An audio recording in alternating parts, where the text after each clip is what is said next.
বিসমিল্লাহির রহমানির রহিম। সালাম সহি হলো না, বিসমিল্লাহ শুদ্ধ হলো না। 10 মিনিট ধরে বক্তৃতা করলেন, একটা লোক মন খারাপ করলো না। ফজর করে কাজা এমনও তো হতে পারে জোহরে জানাজা। সে দেশে হিরো আলমের মতো লোকই এমপি হওয়া উচিত। কালি হয়ে যায়। পৃথিবীতে যত দাঁড়ানো গাছ আছে ওই গাছগুলো যদি কলম হয়ে যায়, পৃথিবীতে যত সমান্তরাল জমি আছে জমিগুলো যদি সাদা কাগজ হয়ে যায়, দাঁড়ানো গাছ নামক কলম দিয়ে, সাগরের পানি নামক কালি দিয়ে, সমান্তরাল জমিন সাদা কাগজের উপরে যদি তোমার রবের কথা লিখতে শুরু করো, লিখতে লিখতে একদিন কলম ফুরাইয়ে যাবে, লিখতে লিখতে কালি ফুরাইয়ে যাবে। আর একটা সাগরের পানিও যদি নিয়ে এসো সেটাও ফুরাইয়ে যাবে। তবু তোমার রবের কথা লিখে পৃথিবীর কেউ শেষ করতে পারবে না। সেই রব আপনার আমার রব। কথা বলেন ঠিক না ঠিক? সুখে থাকি দুঃখে থাকি শুকরিয়া আদায় করবো কার? আপনি যে অবস্থা আছেন এর চাইতে অবস্থা আরো খারাপও হতে পারে, ভালোও হতে পারে। আমরা শুকরিয়া আদায় করছি এই কারণে যে আল্লাহ পাক অন্তত ধর পাকড় এখন একটু কম আছে, এই জন্য শুকরিয়া আদায় করি। এক সময় তো এমন অবস্থা গেছে এই শেরপুরে আমাকে ঢুকতে দেওয়া হয়নি। কারা দেয়নি? তাদেরকেও আল্লাহ দেখে রেখেছে। তুমিও একদিন কবরে যাবো, আমিও জিহাদি একদিন কবরে যাব। যারা আমাকে আষ্টি না দিয়ে এই মসজিদের ক্ষতি করেছেন তারা ইসলামের শত্রু, কোরআনের শত্রু, আল্লাহর শত্রু, রাসূলের শত্রু।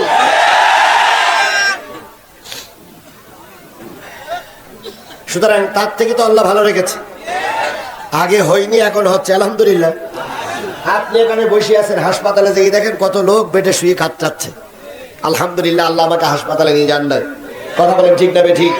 তাহলে আল্লাহ সুখে থাকি দুঃখে থাকি যে অবস্থায় থাকি শুকরিয়া আদায় করবো কার? সে আল্লাহর শুকরিয়া আদায় করে সকলে মিলে বলছে আলহামদুলিল্লাহ। সর্বকালের সর্বশ্রেষ্ঠ মহামানব, যার আদর্শে আদর্শিত হয়ে আমি নিজেকে উম্মত বলে দাবি করছি, সেই নবীজির নামে প্রাণ ঢালা দুরুদ সালাম সবাই মিলে বলছি সাল্লাল্লাহু আলাইহি ওয়াসাল্লাম। সম্মানিত ভাইরা, আমাদের সমাজে একটা দোষ আছে, সেটা হলো আপনি এসে আপনার কথা বলতে যে আপনার 14 গোষ্ঠীর কথা বলতে পারবেন, তাতে কোনো দোষ নেই। কিন্তু আমরা বলতে গেলেই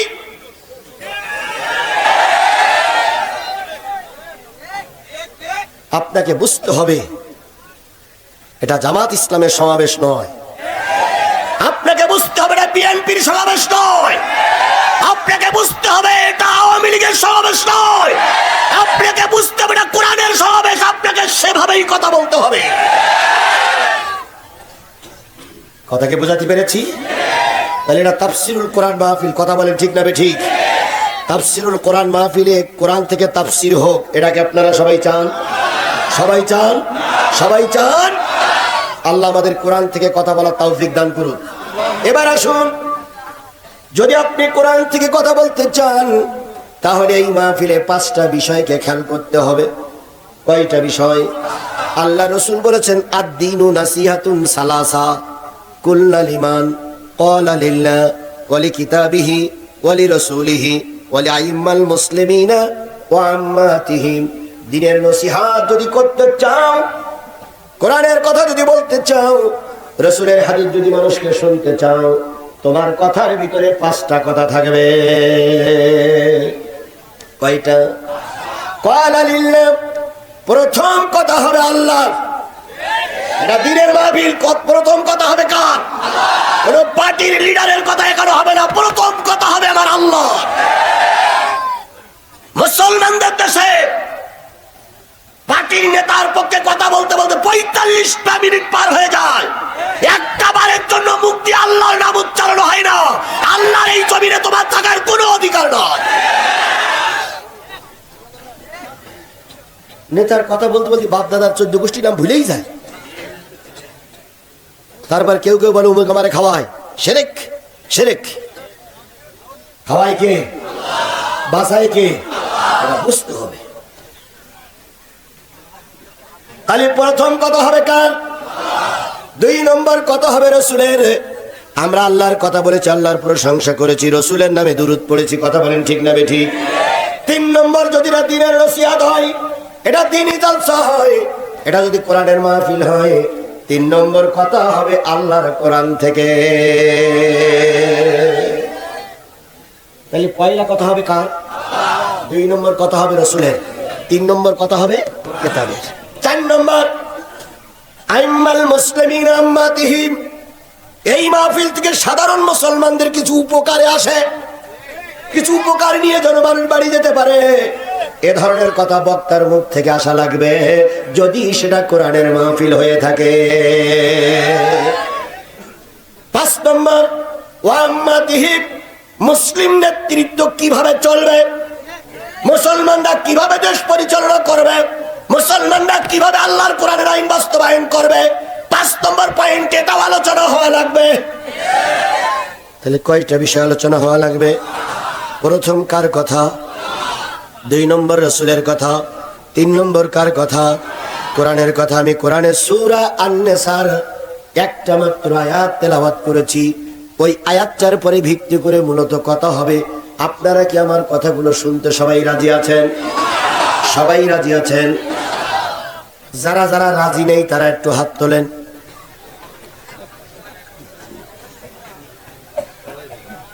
সবাই রাজি। এবার যদি মনে করেন হুজুর এর ভিতরে কেউ গড় রাজি নেই, হ্যাঁ, ওরা রাজি তারাই যারা মোনাজাতের আগেই চলে যায়। ওরা বলে না ঠিকই, কিন্তু মনে মনে চিন্তা করে বেরুতি পারলি বাস। তাহলে আমরা কোরআন থেকে আলোচনা করতে চাই, আপনারা কি শুনতে রাজি আছেন? এবার কারা কারা রাজি আছেন 2 হাত উঁচু করে আল্লাহরে দেখা। মাশাআল্লাহ, মাশাআল্লাহ। এখানে কোনো ইসলামের শত্রু নেই। শত্রু যারা থাকবে তারা এমনি কেজি বলবে, শত্রু এখানে থাকবে না, ওটা আমিও জানি। আমার মাহফিলে ইসলামের শত্রু থাকে না, কারণ জানে এরা জিহাদি ভক্তরা, কোরআন ভক্ত। এখানে শত্রুতা করে আস্ত শরীর নিয়ে বাড়ি ফিরে যাওয়া যায় না। এইখানে আজ যাই করুক, কোরআনের শত্রু জিহাদির মাহফিলে থাকে না। ওটা অনেক আগেই ওরা বুঝে ফেলেছে। সুতরাং কোরআনের শত্রু এখানে নাই, সব আমরা কোরআনওয়ালা, কথা বলেন ঠিক না বেঠিক? মুসলমানরা জেল খাটতে পারে, মুসলমানরা ফাঁসির কাস্টে ঝুলতে পারে, মুসলমানরা রক্ত দিয়ে নিজের সন্তানকে এতিম করতে পারে, মুসলমানরা রাজপথে জীবন দিয়ে স্ত্রী বিধবা করতে পারে, কিন্তু মুসলমানরা কোনো জালিমের কাছে মাথা নত করতে পারে না। সুতরাং আমরা এখানে যা আছি সব কোরআনওয়ালা, কথা বলেন ঠিক না বেঠিক? আমি আপনাদের সামনে সূরা নিসার কয়টা আয়াত, এই একটা আয়াতের পরে ভিত্তি করে কথা হবে। বলুন, এইটা হলো মুসলিমদের কোরআনের তাফসীর মাহফিল, কথা বলেন ঠিক না ঠিক? যদি এইটা হিন্দুদের ধর্মসভা হতো, এটা মুসলমানদের ধর্মসভা, যদি এটা না হয়ে হিন্দুদের ধর্মসভা হতো, তাহলে ওই ধর্মসভায় আমার সরকার বাহাদুর কত টাকা দিত? নিঃসন্দেহে ওনাদের যা লাগতো তাই দিত, তাই না ভাই? দিয়ে দিত। কিন্তু আমাদের এই কোরআনের মাহফিল, এত বড় একটা মাহফিল, এই মাহফিলে সরকার বাহাদুরের কাছে টাকা চাইলে কি সরকার বাহাদুর দেবে? দিতে পারবে না। কারণ এরকম মাহফিলে যদি সব মাহফিলে সরকার বাহাদুর টাকা দেয়, তাহলে সরকার বাহাদুর যে বসে চেয়ারে বসে, চেয়ারও বিক্রি করতে পারবে, এই জন্য উনি দিতে পারেন না। তাই বলি আমাদের না, শুধু অর্থ নয়, অর্থ দিলেও কোরআন টিকে থাকবে না। আমাদের দেশে মসজিদ হচ্ছে, কিন্তু যারা নামাজ পড়বে তারা জেলখানায়। আমাদের দেশে মসজিদ হচ্ছে, আর যারা ওই মসজিদ ইমামতি করবে তারা আজকে জেলখানার ঘাট টেনে মরতেছে। সুতরাং শুধু মসজিদ করলে হবে না, মসজিদে যারা ঢুকবে সেরকম তৈরি করতে হবে। আপনাদের এলাকায় মসজিদগুলো টিকায় রাখতে হবে, মুসল্লিগুলো পাকা হওয়া লাগবে। আল্লাহ রাসূল বলেছেন শেষ জামানায় মসজিদগুলো খুব পাকা, খুব শক্ত হবে, কিন্তু মুসল্লি একেবারে নরমাল হয়ে যাবে। এই জন্য আমরা নরমাল মুসল্লি হব না, আমরা সব শক্ত মুসল্লি হব। আর এই মসজিদগুলো টিকায় রাখার জন্য সবাই চেষ্টা করব। কর্তৃপক্ষের একটা দাবি আছে, আপনারা জানেন, সেই দাবিটা আমি পূরণ করে সূরা নিসার 58 নম্বর আয়াত আমি শুরু করব, এবং খুবই গুরুত্বপূর্ণ কথা হবে ইনশাআল্লাহ। সূরাতুন নিসা, এটা হলো 5 নম্বর পারার 4 নম্বর সূরা, 5 নম্বর পারার 4 নম্বর সূরা। নামটা কি বললাম? নিসা। আরবি শব্দ। নিসা শব্দের অর্থ কি? এই মুসলমান কথা বলেন, নিসা শব্দের অর্থ কি? মহিলা, নারী, লেডিস। এই মহিলার নামে আল্লাহ পাক সূরা দিলেন। সেই সূরা থেকে 176টা আয়াতের ভিতর থেকে আমরা তেলাওয়াত করেছি কয়টা আয়াত? আরো জোরে বলেন, কয়টা আয়াত? এই আয়াতটা যখন নাজিল হলো, আল্লাহর নবী তখন মক্কারও প্রেসিডেন্ট, মদিনারও প্রেসিডেন্ট। এই আয়াত যখন নাজিল হলো, রাসূল তখন কয় জায়গার প্রেসিডেন্ট? মুসলমান কথা বলুন, কয় জায়গার প্রেসিডেন্ট? আরো জোরে বলেন, কয় জায়গার প্রেসিডেন্ট? হুজুর 2 জায়গার প্রেসিডেন্ট। কাজটা কি ভালো? জোরে বলেন, কাজটা কি ভালো? আরো জোরে বলেন, কাজটা কি ভালো? আমার মতে কাজটা ভালো না। কারণ হুজুর মানুষের তো কাজ হলো ছেলে মেয়ের মাথা ব্যথা হলে গায়ে ফু দেওয়া। হুজুর মানুষের কাজ হলো পানি পড়া দেওয়া। হুজুর মানুষের কাজ হলো মসজিদ ইমামতি করা। হুজুর মানুষের কাজ হলো দাওয়াত খেয়ে ভুড়ি লতানো। হুজুর আমার দেশের প্রেসিডেন্ট, এটা তখনও ভালো ছিল না, আজকের কিছু লোকও ভালো মনে করে না। কথা বলেন ঠিক না ঠিক? টুপিওয়ালা মঞ্চে উঠলেই দাঁত মুখ সিটকাতি লাগে। আমরা এই রাজনীতি করবো, টুপিওয়ালার আবার রাজনীতি করবে কেন? এটা আমার দেশের কালচার হয়ে গেছে। আমার দেশ দ্বিতীয় বৃহত্তম মুসলিম বাংলাদেশ। কথা বলেন ঠিক না ঠিক? কোন ইসলামী দলের এমপির দরকার নাই। আওয়ামী লীগ, বিএনপি, জাতীয় পার্টির এমপিও যদি কোরআন হাদিস দিয়ে কথা বলে জাতীয় সংসদে, কিছু জাতীয় সংসদ সদস্যরা তাকে মৌলবাদ বলে গালিগালাজ করতে থাকে। মুসলমানদের দেশে, মুসলমানদের দেশে, মুসলমানদের এলাকায়, মুসলমানদের জাতীয় সংসদে অনেক বক্তৃতা হয়, কিন্তু আল্লাহর কোরআন থেকে কোনো কথা হয় না। যখনই আসলো আমার দেশের বড় বড় কাজগুলো যখন উদ্বোধন হয়, হিসেবে তো কোরআন তেলাওয়াত করে উদ্বোধন হওয়া দরকার। কথা বলেন ঠিক না ঠিক? বিদেশে আওলারা টাকা দিল না, আমার দেশের টাকায় পদ্মা সেতু উদ্বোধন হলো। আমরা টাকা দিলাম, আমার দেশের ব্যাংকের টাকা দিয়ে পদ্মা সেতু উদ্বোধন হলো। অথচ জাতির কি দুর্ভাগা, ওইখানে একটু সহি কোরআন তেলাওয়াত শুনতে পাই নাই। যে লোক কোরআন তেলাওয়াত করেছে মনে হয়েছে গাঁজাখোরের বাচ্চা। 70 বছর 80 বছর এখনো দাড়ি উঠিনি। তারপরে প্যান্ট শার্ট পরে কিভাবে কোরআন তেলাওয়াত করলো? খালাকাল ইনসান মিন সালসালিন কাল ফাক্কার ওয়া খালাকাল জান্নাতা মিন মারিজিম মিন নার। ওর চাইতে আমার দেশের ইবলিস শয়তানও ভালো করে তেলাওয়াত করতে পারে। সরকার বাহাদুরকে বলি, এটা খ্রিস্টানদের দেশ নয়, এটা হিন্দুদের দেশ নয়, এটা দ্বিতীয় বৃহত্তম মুসলিম বাংলাদেশ। এখানে কোনো কিছু উদ্বোধনের আগে যদি কোরআন তেলাওয়াত না হয়, সেই উদ্বোধনটা বৈধ উদ্বোধন হয় না। সুতরাং হুজুর একটু রাজনীতি করতে চাইলেই নাক মুখ সিটকা সিটকি। ওনারা 10 মিনিট 15 মিনিট ধরে আলোচনা করলেন। আলোচনা করে এক পর্যায়ে ওনাদের পার্টির পক্ষে স্লোগানও দিলেন। মঞ্চে দাঁড়িয়ে সালাম একটা দিলেন, সালাম আলাইকুম বিসমিল্লাহির রহমানির রহিম। সালাম সহি হলো না, বিসমিল্লাহ শুদ্ধ হলো না। 10 মিনিট ধরে বক্তৃতা করলেন, একটা লোক মন খারাপ করলো না। একজন মৌলবি মাইক ধরলে তোমার চেহারার পরিবর্তন আসে কেন? একটা জিনিস মনে রেখো, আজকে যদি মৌলবি থেকে পরিবর্তন আসে, যেদিন মরে যাবা সেদিন পালাবা। ইমাম সাহেব হুজুর যথার্থ একটা ইসলামী গান গেয়েছেন, কেমন করে ঘুমাও তুমি, তাই বলেছেন না? কেমন করে ঘুমাও তুমি ফজর করে কাজা, এমনও তো হতে পারে জোহরে জানাজা। এখন তুমি আমার দেখে না মুখ শিক্ষা, আমার দেখে সালাম দিকে তোমার মন চায় না, আমাকে দেখে তুমি বিভিন্ন ভাষায় গালিগালাজ করো। হয় বলে মৌলবাদ, নাই বলে তালেবান, নাই বলে রাজাকার, নাই বলে হেফাজত, নাই বলে জঙ্গি।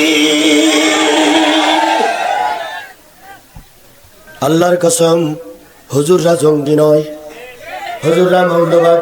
যে তোমরা যে মৌলবাদী শব্দটা বলে আমাদের গালিগালাজ করো, আমরা মৌলবাদ শিখি, আমরা মূলের পরে আছি। এখন গালিগালাজ করলে, তিরস্কার করলে, আমাদের থেকে তোমরা মন খারাপ করলে, ও মাননীয় দুলাভাই, যদি আজকে মঞ্চের থেকে নামার আগেই যদি মৃত্যুবরণ করো, আগামীকাল তোমার জানাজার ইমামতিটা কে করবে?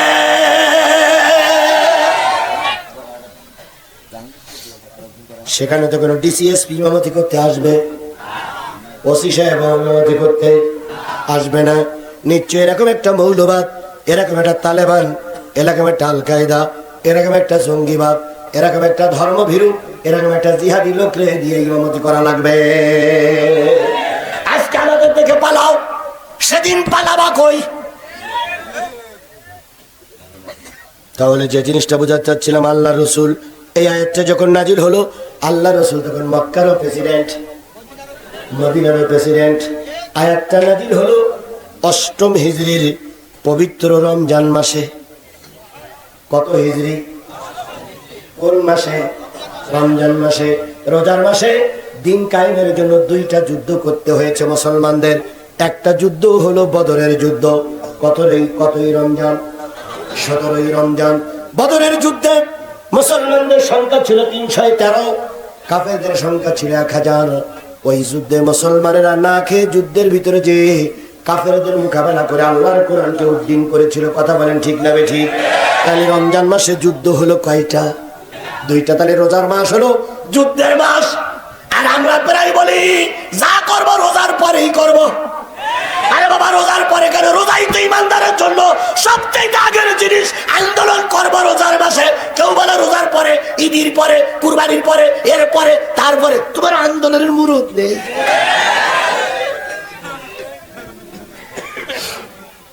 রোজার মাসেই মুসলমানরা আন্দোলন করেছে।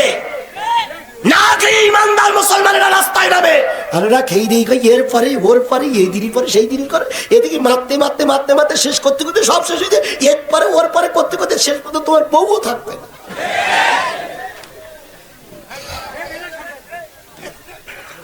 আমার ভাইরা, যে জিনিসটা বোঝাতে চাচ্ছিলাম সেটা হলো, 2টা যুদ্ধ হয়েছে রোজার মাসে। একটা হলো বদরের যুদ্ধ, আর একটা হলো মক্কা বিজয়ের যুদ্ধ। কোন যুদ্ধ? মক্কা বিজয়ের। সেটা হলো অষ্টম হিজরি। অষ্টম হিজরি পবিত্র রমজান মাসের এই যে যুদ্ধ 2টা হলো, এই 2টা যুদ্ধের আল্লাহ রসুলের শেষ যুদ্ধ, অর্থাৎ অষ্টম হিজরি সালে যেটা যুদ্ধ হলো, ওই যুদ্ধে মক্কা বিজয়ের যুদ্ধের দিনে এই আয়াতটা নাজিল হলো। এই আয়াতটা নাজিল হওয়ার আগে আল্লাহর নবী ছিলেন মক্কায়। নবুয়ত পাওয়ার পরে, ভালো করে শোনেন, আয়াতটার প্রেক্ষাপট বলতেছি, নতুবা আয়াতটা বুঝে আসবে না। আল্লাহ নবী মক্কায়, মক্কার একটা সিলসিলা ছিল, নিয়ম ছিল। প্রতি বছর, প্রতি সপ্তাহে 2 দিন তারা মক্কা তাওয়াফ করত। যখন তাওয়াফ করতে আসতো, কারোর পরনে কাপড় থাকতো না। আবু জেহেল, উতবা, সাইবা, মুগিরা, আবু লাহাব, আবু সুফিয়ান যারা আসতো মক্কার কাবার সামনে এসে ভিতরে ঢোকার আগে তোর কাপড়গুলো খুলে ফেলত। একজন আর একজনকে বলতে, নেতা সব খুলেই ফেললেন। তখন বলতো, যা মালিক যখন আমাকে দুনিয়ায় পাঠাইছে তখন কাপড় পরেই পাঠাইছিল, তাহলে মালিকের সামনে এখন যাবো কাপড় পরেই যাবো কেন? কাপড় খুলেই যাবো। আজ ওই শিক্ষা আমার দেশে কিছু লোক দেওয়ার জন্য চেষ্টা করতেছে। কথা বলেন ঠিক না ঠিক? কিছু লোক গোপ কাটে না, দাড়ি কাটে না, চুলও কাটে না, বগলের তাও কাটে না, আর একটু নিচে আছে সেও কাটে না। জনগণ কয় কাটো না কেন? কয় আল্লাহ যখন দেশের দিকেই থাকুক। এগুলো হলো ইবলিস, শয়তান। কথা বলেন ঠিক না ঠিক? আবার ওনাদের দরবারে গেলি বলে, আমার হুজুর এখন মারফতি হুজুর। এ জাত আমার সমাজে আছে না নাই? এদের সমাবেশ নিষেধ নাই। বাংলাদেশের কোনো ওরজ নিষেধ হয় না। কথা বলেন ঠিক না ঠিক? বাংলাদেশের কোনো ওরজ নিষেধ হয় না। বাংলাদেশের কোনো কি বলে, হিন্দুদের অনুষ্ঠান নিষেধ হয় না, যত নিষেধ হয় সব কোরআনের মাহফিল। যারা নিষেধ করেছেন বা করছেন, সরকারি গোয়েন্দা বিভাগের লোক যারা এখানে আছেন, হৃদয়ের কান দিয়ে শোনার জন্য অনুরোধ করছি, আমার 2 ঘন্টা রোজগুলো আপনি রেকর্ড করে বাড়িতে শোয়ার আগে বাজিয়ে তারপর কাউকে শোনাবেন। আমি এই সরকারের বিরোধী নই, আমি যারা কোরআন বিরোধী তাদের বিরোধী।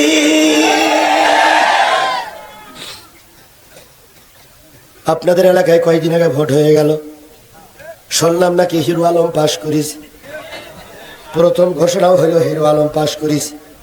49টা আসন পর্যন্ত হিরো আলম পাশ ছিল। শেষে 10টা আসনে যেয়ে আর কোনো ঘোষণা নেই। সর্বশেষে রাত কটার সময় যেন ঘোষণা করলো অমুক নেতা পাশ করেছে।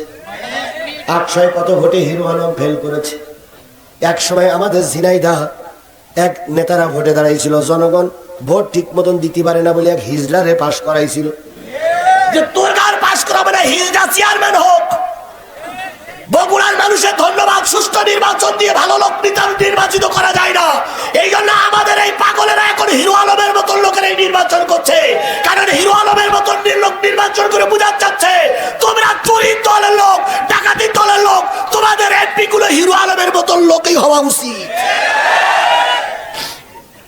যে দেশের লোক আলেম চেনে না, যে দেশের লোক ভালো মানুষ বোঝে না, সে দেশে হিরো আলমের মতন লোকই এমপি হওয়া উচিত।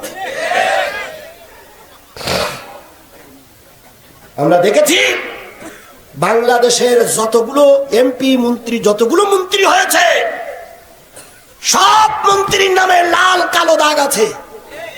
কিন্তু বাংলাদেশের কিছু এমপি মন্ত্রীদের দেখেছি বিভিন্ন কায়দায় তাদেরকে দোষ দেওয়া হয়েছে, কিন্তু রাষ্ট্র পরিচালনার ক্ষেত্রে তাদের নামের আগে এবং পরে কোনো কালো এবং লাল চিহ্ন না। এ চালে চাপলাই করতে পারি। এত যদি ভালো হও, কোটি কোটি টাকা সুইস ব্যাংকে কেন? এতই যদি ভালো হও, বউ বাজারে বাড়ি কেন? এতই যদি ভালো হও, ইসলামী ব্যাংকের টাকাগুলো মেরে খেলে কেন? যারা খেয়েছো তাদের কাছে অনুরোধ করি, খেয়েছো অন্তত ওগুলি এই দেশে রাখো। এদেশে মিল কলকারখানা হোক, এদেশে 5টা গাড়ি কেন, তাতে আমার যুবকেরা কর্মসংস্থানের ব্যবস্থা হবে। সেগুলো সব বিদেশে পাচার করে মন্ত্রীটি কয় বিসমিল্লাহির রহমানির রহিম। জাতি তোমাদের ভালোই জেনে কথা বলেন, ঠিক না ঠিক? আর কি কায়দায়, আমরা কি দেশ প্রেমিক নই? আপনারা যদি এতই দেশ প্রেমিক হন, বাংলাদেশের 17 কোটি মানুষের ভিতর থেকে 8 কোটি 60 লক্ষ হলো পুরুষ, আর 8 কোটি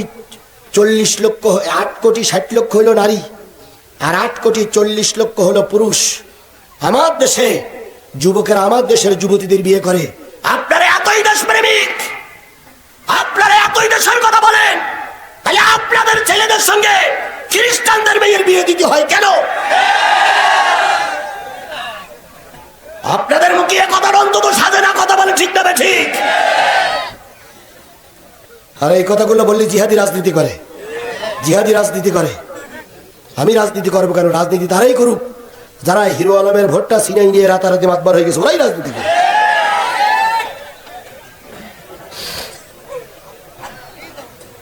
আমি যদি শোনেন, আমি যদি একটা মুসিরে 100 চল মারি, আমার যতটুকু সম্মান আছে থাকবে।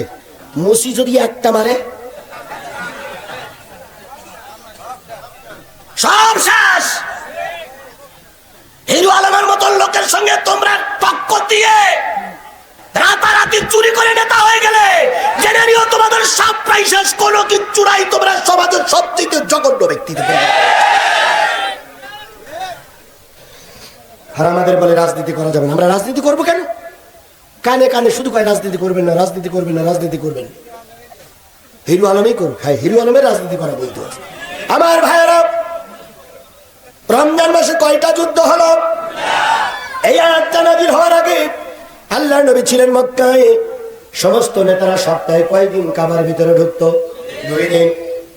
আল্লাহর নবী চাইলেন আমি একটু কাবার ভিতরে ঢুকবো, কাবার ভিতরে কি আছে আমি একটু দেখতে চাই। আল্লাহর নবী বলেছেন, যদি কোনো ব্যক্তি কাবার ভিতরে ঢোকে, ভালো করে বলেন, ভালো করে বুঝেন, যদি কোনো ব্যক্তি কাবার ভিতরে ঢুকতে পারে, কাবার মাঝখানে দাঁড়িয়ে যদি 2 রাকাত সালাতুল হাজত বা সালাতুল নফল নামাজ পড়তে পারে, উজু যদি ঠিক হয়, শরীর যদি পাক পবিত্র হয়, শরীরের ভিতরে যদি ভালো খাদ্য থাকে, ওই ব্যক্তি 2 রাকাত নফল নামাজ পড়ে যদি ওখানে বসে উপরের দিকে তাকায়, কাবার ভিতরে বসে তাকাইলে আরশে মহল্লা দেখা যায়। কাবার ভিতরে বসে তাকাইলে আরশে আজিম দেখা যায়, কাবার ভিতরে বসে তাকাইলে আরশে মহল্লা দেখা যায়। কিন্তু সেটাও অন্তর্চক্ষু খোলা থাকা লাগবে। কথা বলেন ঠিক না বেঠিক? আরো জোরে বলেন ঠিক না বেঠিক? বাংলাদেশ কত সালে স্বাধীন হয়েছে? 71 থেকে আজকে 23 সাল পর্যন্ত কয় বছর আমরা স্বাধীনতা পেয়েছি? 50-52 বছর স্বাধীনতা পেয়েছি। এই স্বাধীনতার 50 বছর, 50-52 বছরের ভিতরে আমার জানা মতে এবার একজন ঢুকেছে, আর এর আগে 2 জন ঢুকেছিল কাবার ভিতরে। একজন ঢুকেছিল মরহুম প্রেসিডেন্ট জিয়াউর রহমান, আর একজন ঢুকেছিল বিশ্বনন্দিত আলেমে দ্বীন আল্লামা দেলোয়ার হোসেন সাইদি। আজকে খানকা করে বসে আছো, আজকে মুজাদ্দেদে জামান হয়ে বসে আছো, আজকে বড় পীর সাহেব সেজে বসে আছো। তোমাদেরকে কাবার ভিতরে ঢুকতে দেয় নাই। যাকে কাবার ভিতরে ঢুকতে দেওয়া হলো, জাতির কি দুর্ভাগ্য, জাতি কি হতাশ, জাতি কি বেদনাদায়ক অবস্থা আছে। আজকে সেই আলেমটা জেলখানার ভিতরে বসে ধুকে ধুকে মারার দিকে এগিয়ে যাচ্ছে। গত 3 মাস আগে ছেলের সঙ্গে তার সাক্ষাৎ হয়েছিল। আমি সাক্ষাতের পরে খবর নিয়ে জানলাম, তিনি বলতেছেন, জিহাদি আমার বাবা খুব কষ্টে আছে। তারপরে তিনি বলেছেন আমার জন্য দোয়া করতে। কি কষ্টে আছে ওনার ভাষায় শুনেছি। উনি বললেন, আমার বাবাকে একটা বেডশিট দেওয়া, একটা মাত্র কম্বল দেওয়া হয়েছে নিচে, আর একটা কম্বল দেওয়া হয়েছে উপরে গায়ে দেওয়ার জন্য। ভিতরের বালিশগুলো কম্বল দিয়ে বানাতে হয়। 2-3টা কম্বল দিলেও দিতে পারে কর্তৃপক্ষ, কিন্তু দেয় না, দেয়নি। রাতের বেলায় যখন উঁচু করার জন্য ওঠে তখন গা কাঁপতে থাকে। এরপরে জানলায় কোনো কভার নাই, কভার দিলে ভিতরে কোনো অ্যাক্সিডেন্ট করলে দেখা যাবে না, এই জন্য জানলার কোনো কভার থাকে না। বাথরুমের কোনো দরজা থাকে না, যদিও একটু থালকে নিচের থেকে দেখা যায়, উপরের থেকে দেখা যায়। একজন লজ্জাশীল ব্যক্তির পক্ষে ওই বাথরুমে বসে বাথরুম করা খুবই কষ্ট। তারপরে করতে হয় বাজার, আবার ওখানে বসে ইবাদত বন্দেগী করে। সাক্ষাতের সময় সব সময় আসে না, মাঝে মাঝে যখন সাক্ষাতের সময় হয় তখন তার সুখ দুঃখের কথাগুলো বলে। আল্লাহর কসম, ওই আল্লাহর ওলি, জীবন্ত পীর ওইখানে বসে বসে যে দোয়া করবে, প্রতিটা দোয়া গজব হয়ে নাজিল হবে।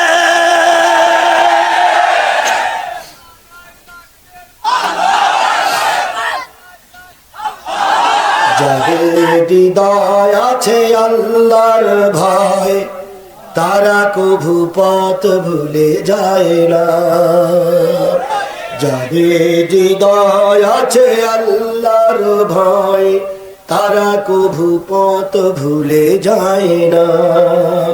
আল্লাহর প্রেম ছাড়া এই দুনিয়ায় কারো কাছে কোনো কিছু চায় না। রাতের আধারে যারা সিজদাতে রয়, 2 চোখের অশ্রুতে নদী যেন বয়। ছলনার হাত চানি যতই আসুক, ছলনার হাত চানি যতই আসুক, পিছনে ফিরেও তাকায় না। যাদের হৃদয় আছে আল্লাহর ভয়, তারা কভু পথ ভুলে যায় না। তাহলে কাবার ভিতরে ঢোকে যারা ভালো লোক, তারাই কথা বলেন ঠিক না বেঠিক? এই কাবার ভিতরে আল্লাহর নবী ঢুকবেন, নেতারাও ঢোকে। এবার আল্লাহর নবী সোমবারের দিন সকলের আগে কাবার চত্বরে যেয়ে দেখে কেবল কাবার তালা খোলা হচ্ছে, কেবল কাবার তালা খোলা হচ্ছে। এই কাবার তালা যিনি খুলতেছেন, এই চাবিওয়ালার নাম আছে ওসমান ইবনে তালহা। কি নাম? ওসমান ইবনে তালহা। আমি তো একটা প্রেক্ষাপট বলতে চাই, অবশ্যই যাচ্ছি। আল্লাহ নবী যে বলেন ওসমান ইবনে তালহা কে? আব্দুল্লাহর বেটা মোহাম্মদ। 7 সকালে এখানে কেন? তুমি না হুজুর মানুষ, তুমি না মৌলবী, এখানে কেন? কয় ভাই কাবার ভিতরে সবাই ঢোকে, আমিও মক্কার অধিবাসী, আমার একটু মনটা চাচ্ছে আমি একটু কাবার ভিতরে কি আছে দেখতে চাই। ওসমান ইবনে তালহা বললেন, তোমার মতন রাষ্ট্রদ্রোহী, তোমার মতন দেশদ্রোহী নেতারা সব তোমার পরে খাবা, এই বৈধ জায়গায় তোমার ঢুকতে দেওয়া হবে না। তাহলে ওদের ভাষায় আল্লাহর নবী ছিল রাষ্ট্রদ্রোহী, ওদের ভাষায় আল্লাহ রসুল ছিলেন দেশদ্রোহী, ওদের ভাষায় আল্লাহ রসুল ছিল মৌলবাদ। আজকেও আমাদেরকে কেউ দেশদ্রোহী বলে গালিগালাজ করো, আমাদেরকে কেউ মৌলবাদ বলো, আল্লাহর কসম আমরা দেশদ্রোহী নই। দেশদ্রোহী তারাই যারা বাংলাদেশে বসে থেকে আমেরিকার বাড়ি বানিয়ে যারা এদেশের টাকা পাচার করে ওদেশে পাঠাচ্ছ, ভাষায় বলে তোমরাই দেশদ্রোহী, আমরা দেশদ্রোহী নই। সরকারি কর্মকর্তা বসে আছেন, অনেক পুলিশ ভাইরা চারিপাশে আছেন, বাংলাদেশের একজন মৌলবীর নাম বলেন তো, যে মৌলবীর বাড়ি আছে আমেরিকায়? একটা মৌলবী দেখান, সে যে দলের মৌলবী হোক, জামাত ইসলাম হোক, হেফাজত হোক, তাবলীগ হোক, চরমনাই হোক, একটা মৌলবীর বাড়ি দেখান আমেরিকা অথবা ভারতে বাড়ি আছে। আপনাকে এত বাড়ি বিদেশে করা লাগে কে? এখানে বসে আয় করে আর বউ ছেলে নিয়ে ওখানে রেখে দিয়েছে। আর এমনি সবুজ পাসপোর্ট, সাদা পাসপোর্ট, কালো পাসপোর্ট, লাল পাসপোর্ট, 4-5টা পাসপোর্ট টেবিলের পরে সাজাই রেখেছে, যেটা যখন কাজে লাগানো যায়, যেই দেখে লাইন খারাপ পাসপোর্ট কাজে লাগাই টুপ মেরে চলে যাবে। আর যারা ওদের কথা শুনে আলেমদের মারতেছ, দেশের বিরোধিতা করতেছ, নেতা কিন্তু উড়াল দিয়ে পালাবে, জনগণ তোমার ধরে কিন্তু আলু ভাত্তা করে ফেলবে। বড় হুজুর বলেছিলেন কোরআনে হাত দিও না, কেউ না কেউ সাড়া দেবে। একদিন এই হুজুরদের পাশে কেউ ছিল না, একদিন এই আলেমদের পাশে কেউ ছিল না। আজকে যদি সংবাদ পাই শেরপুরে আলেমদের উপর অত্যাচার চলছে, আমার দলের নেতা কর্মীরা জুতা পায়ে দেওয়ার আগেই ময়দানে ঝাঁপিয়ে পড়বে। তারা জ্বলন্ত প্রমাণ দেখেছে। একজন নেতা যখন বলেছে দেশে কোরআনের আইন চাই, নেতার নাম বললে অনেকের আবার মুখ টুক কালো হতে পারে, কিন্তু নেতার নাম বলার দরকার নেই। একজন নেতা যখন বলেছেন কোরআনের আইন চাই, আগামী সংসদ কোরআন দিয়ে দেখতে চাই, স্বতঃস্ফূর্তভাবে সকলে তাকে ধন্যবাদ জানিয়েছেন। এর থেকে প্রমাণ হয় কোরআনের কথা বললে মানুষ জীবনের চাইতে জীবনকে পিছনে রেখে সামনে এগিয়ে আসবে। আল্লাহ রসুল ব্যথা পাইলেন কিন্তু ভেঙে পড়লেন না। এরপর আসলো আবু জেহেল। আল্লাহ নবী আবু জেহেলের হাত ধরে বলেন, চাচা একটু কাবার ভিতরে ঢুকতে চাই। আবু জেহেল হাত কান ধরে ছেড়ে ফেলে বললেন, না কাবায় ঢোকা যাবে না, তুমি একটা বিয়াদব, আল্লাহ মাফ করুক। আবু সুফিয়ান আসলে কি কথা বললো, আবু লাহাব আসলে কি কথা বললো, সারাদিন ওরা ন্যাংটা হয়ে কাপড় খুলে ওর ভিতরে ঘন্টা বাজাই বাজাই বেড়াইলো। সন্ধ্যাবেলায় যখন ফিরে যায়, আল্লাহর নবী চাতক পাখি নিয়ে কাবার দিকে তাকিয়ে আছে আর বলতেছে, বালি ওরাও কাবার সন্তান, আমিও কাবার সন্তান, ওরাও তোমার বান্দা, আমিও তোমার বান্দা। ওরা দীর্ঘক্ষণ ধরে কাবার ঢুকলো, কাবায় ইবাদত বন্দি করলো, আমাকে ঢুকতে দেওয়া হয় না। ও আমার রব, ও আমার আল্লাহ, তোমার কাছে ছাড়া জানানোর জায়গা আর কোথাও নাই। পরিমণি 20টা স্বামী তালাক দিয়ে জামিন পায়, আর মামুনুল হক বৈধ বউ নিয়ে রিসোর্টে যাওয়ার পরে রিমান্ডের পরে রিমান্ড চলতে আছে। বুবুলি মা হলো, মায়ের বাবার এখনো হিসেব পাওয়া যায়নি। কে বাবা? কেউ বলে সাকিব খান, কেউ বলে জাকির খান। বুবলি নিজেই বলে আমি ইসলামী কায়দায় মা হয়েছে। বাবার নাম কয়, বাবার নাম সাকিব খান। সাকিব খান কয় আমি ওসব তালে তন্তরে নাই। তাহলে বুবুলি মা হলো, সাকিব খানের নাম বলার পরেও সাকিব খান গ্রেপ্তার হয় না, অথচ মামুনুল হক বৈধ বউ নিয়ে থাকার কারণে বছরের পর বছর জেল খেটে বেড়ায়।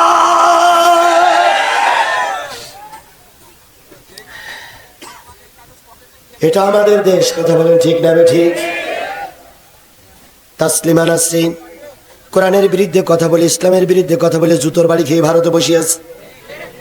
কিছুদিন আগে একটা স্ট্যাটাস দিল, চলতে যেয়ে পায়ে ব্যথা লেগে পার্সি রাখিটা এখন নাকি পায়ে অবাস হয়ে গেছে, পায়ে নাকি নষ্ট হয়ে গেছে। ওর বিরুদ্ধে কোনো অ্যাকশন নাই। আর আমার দেশে যুবকদের হৃদয়ে স্পন্দন, আমির হামজা কেন জেলে জাতি জানতে চায়। সিলেটে বন্যা হলো, পঞ্চগড়ে কি বলে নৌকাডুবি হলো, সরকার বাহাদুর আপনারা ক্ষমতায়, পঞ্চগড়ে নৌকাডুবিতে মারা গেল হিন্দু ভাইয়েরা। আপনারা তো হিন্দু ভোটের সাপোর্ট নিয়েই প্রায় ক্ষমতা যান, তাহলে হিন্দুরা যখন নৌকাডুবিতে মারা গেল সবার আগে আপনাদের যাবার দরকার ছিল। কিন্তু আপনাদের আগে আরেকজন লোক ছুটে আসলেন, ডাক্তার মোহাম্মদ শফিকুর রহমান। সিলেটে বুক পর্যন্ত পানিতে দাঁড়িয়ে গোটা বাংলাদেশ থেকে লক্ষ লক্ষ টাকা কালেকশন করে জাতির পাশে দাঁড়ালেন। আর সেই লোকটারে তোমরা জঙ্গিবাদের মামলা দিয়ে রিমান্ডে নাও, জেল খাটাও। আল্লাহর ওলিরা জেলখানার থেকে বসে যে দোয়া করবে, আজ হোক কাল হোক, ওই দোয়াটা আমাদের সামনে আমরা দেখব।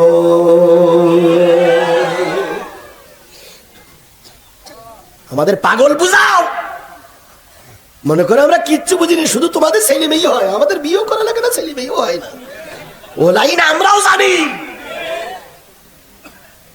শুধু আমাদের পাগল বুঝাও, আমরা ভালোই বুঝি। কথা বলেন ঠিক না ঠিক? আমার ভাইয়েরা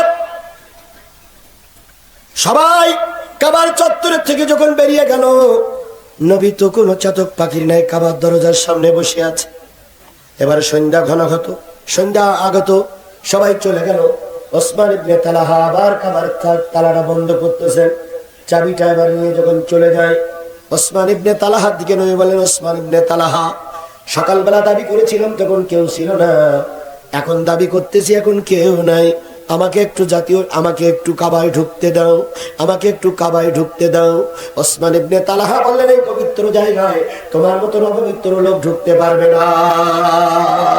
জাতীয় সংসদের মতন পবিত্র জায়গায় আলেমেরা ঢুকতে পারে না। মমতাজের মতন পাতেল কি বলে দেহ ব্যবসা করা নারীরা ঢুকতে পারে।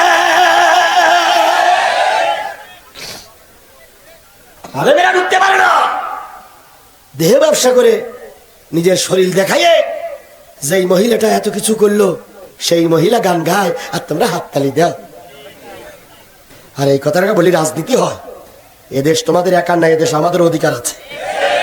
আমি ফোনে 1 মিনিট কথা বলি, 60 পয়সা কেটে নাও, 70 পয়সা কেটে নাও, 40 পয়সা তোমরা বাবা, 30 পয়সা কোম্পানি পায়। আমার টাকায় তুমি চলো, তোমার টাকায় আমি চলি না। আমার টাকায় তোমার বইয়ের পরের কাপড় ওঠে, আমার টাকায় তোমার বাজার করা হয়, আমার টাকায় তোমার চাইকাই করা হয়, তোমার টাকায় আমি চলি না, আমার টাকায় তুমি চলো। যদি তোমাদের বাসায় জনগণ শক্তির উৎস হয়, আমরা যেটা বলবো ওটাই শোনা লাগবে। হইছো দারোয়ান, এত মত বাড়ি কেন? খারাপ লাগতেছে, ওই 8টা লোকের খারাপ লাগতেছে, ওই মুখ বইতে চলে যাচ্ছে।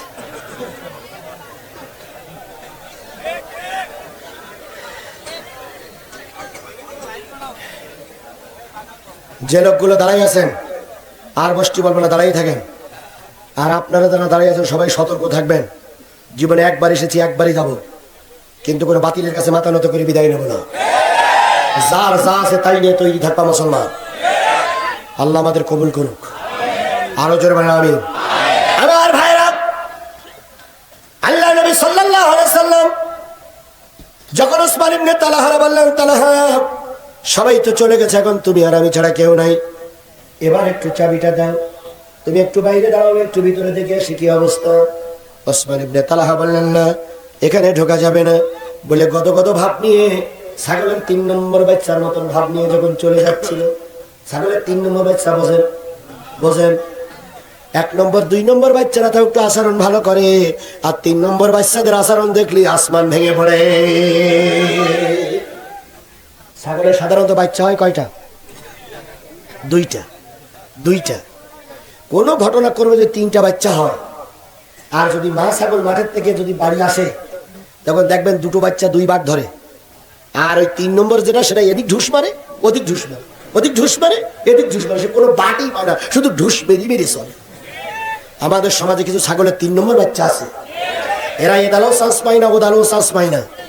এরা এই দলের ভিতরে শুধু ঢুস মেরে মেরে আমাদের সর্বনাশ করতেছে। কথা বলেন ঠিক না ঠিক? সরকার বাহাদুরকে বুঝতে হবে, যারা আমাদের বানরের বাচ্চা বানিয়েছে, যারা বলেছে আমরা বানর থেকে তৈরি, এরা তোমাদের ধ্বংস করতে চায়, এরা তোমাদের টিকাই রাখতে চায় না। সরকার বাহাদুরকে বলি, এই যে শিক্ষামন্ত্রী, এই শিক্ষামন্ত্রীর আপনি ভালো করে চেনেন, এ আপনার ধ্বংস করবে।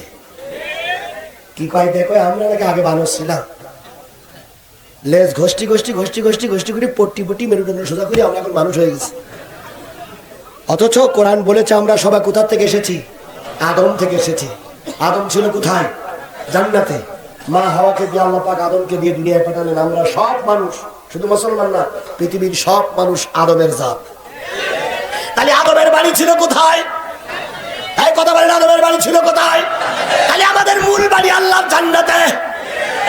আর বানর থাকে কোথায়? জঙ্গলে। তোমরা যারা আমাদের বানরের সঙ্গে তুলনা করতে চেয়েছো, তোমাদের প্রত্যেকটার জন্ম হয়েছে জঙ্গলে। তোমরা বানর জন্ম নিয়েছো জঙ্গলে, তোমরা অবৈধ জন্ম নিয়ে এখন আমাদের বানর বানাতে যাচ্ছ। তোমার জন্ম আর আমার জন্ম এক নয়, তোমার জন্ম জঙ্গলে, আমার জন্ম জান্নাতে। বানরের বাচ্চা তো তোমরাই। সুতরাং আমরা বানরের জাত নই। আমাদের আদি পিতা, আমাদের মূল পিতার নাম হলো আদম আলাইহিস সালাম। আমার ভাইরা, আমার ভাইরা, আমার ভাইরা, আল্লাহ নবী বললেন ওসমান ইবনে তালহা, ওসমান ইবনে তালহা, ওসমান ইবনে তালহা, ওসমান ইবনে তালহা, এখন তো সবাই চলে গেছে, চাবিটা আমার কাছে দাও, একটু ঘুরে আসি। এবার ওসমান ইবনে তালহা বললেন হবে না, হবে না। ঘাট তার ব্যাগে টেকে যখন চলে যায়, নবী এতক্ষণ নীরবই ছিলেন, চুপ করেছিলেন। নবী এবার বলতেছে ওসমান ইবনে তালহা, যাওয়ার আগে একটা কথা শুনে যাও। কি কথা? বলেছি না ছাগলের 3 নম্বর মেজাজ বেশি। কি কথা? নবী বললেন, যে চাবি সকালবেলা থেকে তোমার কাছে চাচ্ছি দিলে না, ওই চাবি একদিন আমার হাতেই আসবে। ওই চাবি একদিন আমার হাতেই আসবে।